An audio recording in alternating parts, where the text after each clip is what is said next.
In Washington, certain counties can apply for basically a waiver to go from phase 1 of reopening to phase 2. Phase 2 allows more businesses to open at 50% capacity. Here's the process. First, county hospitals have to confirm they have sufficient space and personal protective equipment. Second, the county health officer has to draft a letter, one that explains in detail the local status of and plan for testing, contact tracing, isolation, and rapid response. Third, the Board of Health has to approve the letter. Fourth, the county commission has to request to move into phase 2 as well. And finally, the governor's office will consider the application. In Spokane County, we've met the first and second requirements. The third was achieved today, with a unanimous decision by the Board of Health, a mismatch of local leaders. The fourth hasn't happened yet, but given that all 3 commissioners are on the board and voted yes, it almost surely will. And the fifth? Well, that's where a key bit of information throws a wrinkle in all of this. This process, it only applies to counties with fewer than 75,000 people who have had no new cases in 3 weeks, meaning Spokane County really isn't even eligible here.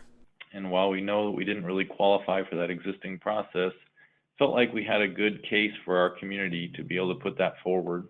Governor Inslee says new guidelines for larger counties will become available, but so far nothing yet. Going through this process anyway, it's sort of a Hail Mary by local leaders to say, we're doing well, we have a plan, let's see what the state thinks. And what the state thinks, well, obviously that's still to be determined. We'll keep you posted.